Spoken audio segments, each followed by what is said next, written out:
History tells us.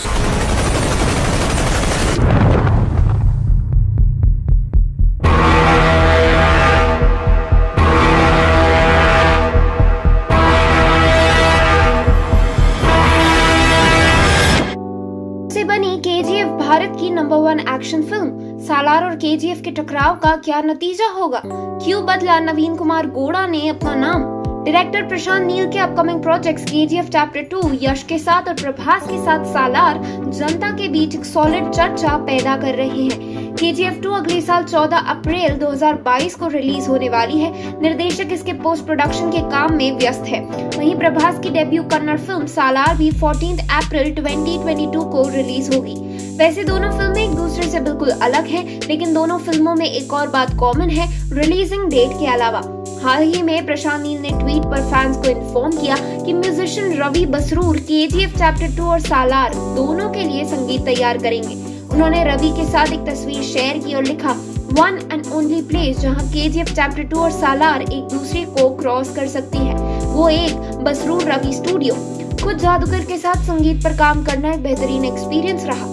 खैर, KGF fans के लिए खबर काफी रोमांचक है, क्योंकि उन्होंने फिल्म केजीएफ चैप्टर 1 में अपने संगीत से उन्हें प्रभावित किया है। इसलिए दर्शक सालार और केजीएफ 2 में उनसे उसी तरह के जादू की उम्मीद कर रहे हैं।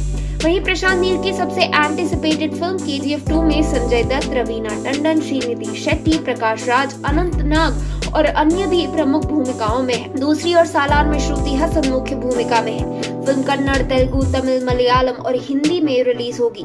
सालार का पहला शेड्यूल पहले ही पूरा हो चुका है और अब निर्माता जल्दी शूटिंग फिर से शुरू करने की योजना बना रहे हैं। वहीं पता चला है कि डायरेक्टर प्रशांत नील ने यश को सालार और केजीएफ दोनों की स्क्रिप्ट एक साथ सुनाई थी, लेकिन यश ने सालार की जगह केजीएफ को चुना। इसलिए प्रशांत ने स्क्रिप्ट में कुछ बदलाव किए और वही स्क्रिप्ट प्रभास को सुनाई। उनके नरेशन के बाद बाहुबली स्टार ने फिल्म को अपनी मंजूरी दे दी। निर्माताओं ने फिल्म के डिस्ट्रीब्यूशन राइट्स के लिए 90 करोड़ रुपए दिए हैं। ऐसा कहा जा रहा है कि टीम यश स्टारर द्वारा किए गए किसी भी नुकसान के लिए सालार को कंपनसेट मीडियम के रूप में इस्तेमाल करके केजीएफ चैप्टर 2 के साथ एक बिग अपॉर्चुनिटी के लिए तैयार है। हालांकि फिल्म की पहली किस्त ने विशेष रूप से साउथ इंडिया में धूम मचा दी थी, लेकिन इसके दूसरे भाग का बिजनेस अब तक इम्प्रेसिव नहीं रहा है और इसलिए नुकसान को भरने के लिए प्रभास के फैंटेसी का इस्तेमाल किया जा रहा है। जो लोग अनजान हैं उनको बता दें, दोनों फिल्में विजय किरण गंडूर द्वारा उनके प्रोडक्शन बैनर होमबली फिल्म्स के तहत सपोर्टेड है। ये ध्यान दिया जाना चाहिए कि हाल ही में अफवाहें थी कि पॉपुलर फिल्म प्रोड्यूसर दिल राजू ने यश स्टारर के डिस्ट्रीब्यूशन राइट्स पहले ही खरीद लिए हैं। सोशल मीडिया पर इस खबर के वायरल होने के साथ केवल उसी के बारे में एक ऑफिशियल कॉन्फर्मेशन से तेलुगु राज्यों में केजीएफ चैप्टर 2 के बिजनेस को क्लीन चिट मिला है। रॉकी भाई के रूप में यश अभिनीत केजीएफ चैप्टर 1 को पैन इंडिया ऑडियंस को टारगेट करना केजीएफ के डायरेक्टर प्रशांत नील का स्टार्टिंग आइडिया नहीं था, जो केजीएफ सीरीज के लेखक है। हालांकि केजीएफ सीरीज को पैन इंडिया ऑडियंस तक ले जाने के विचार के पीछे कोई और था। हाँ, ये रॉकी भाई उर्फ यश ही थे जिन्होंने केजीएफ को पूरे भारत में रिलीज करने की जोरदार रिक्वेस्ट और प्रपोजल रखा और उनका इंट्यूशन गलत नहीं साबित हुआ। नए दौर में टॉलीवुड सुपरस्टार प्रभास की बाहुबली सीरीज के बाद केजीएफ चैप्टर 1 देश भर में सबसे सफल फिल्म बन गई। ये भी उम्मीद की जाती है कि 14 अप्रैल 2021 को रिलीज होने वाली केजीएफ चैप्टर 2 भारतीय फिल्म इंडस्ट्री में कई अन्य रिकॉर्ड तोड़ देगी, क्योंकि ऑफिशियल टीजर ने पहले ही दुनिया भर के कई रिकॉर्ड तोड़े हैं। एक इंटरव्यू में रॉकिंग स्टार ने कहा, जब पहली बार उन्होंने मेकर्स को फिल्म पैन इंडिया रिलीज करने का प्रपोजल दिया तो वो उनकी बात सुनने के लिए तैयार नहीं थे।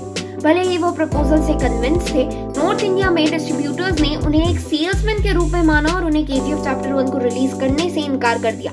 हालांकि केजीएफ चैप्टर 1 के आसपास के प्रमोशन के बाद डिस्ट्रीब्यूटर्स ने केजीएफ सीरीज की पहली इंस्टॉलमेंट जारी करने में इंटरेस्ट दिखाया। अब केजीएफ 1 की भारी सफलता के बाद भारत भर के डिस्ट्रीब्यूटर्स डिस्ट्रीब्यूशन राइट्स हासिल करने के लिए आपस में भिड़ गए। यश ने अपने 13 साल की करियर में कई ब्लॉकबस्टर फिल्मों के साथ पहले ही एक फैंडम एस्टैब्लिश कर लिया है। रॉकिंग स्टार ने 2018 में केजीएफ चैप्टर 1 की रिलीज के साथ अपनी स्कोप और रीच को और बढ़ाया। अब तक फैंस अच्छी तरह से जानते हैं कि यश रॉकिंग स्टार का स्क्रीन नाम है, जबकि उनका ओरिजिनल नाम नवीन कुमार गौड़ा है।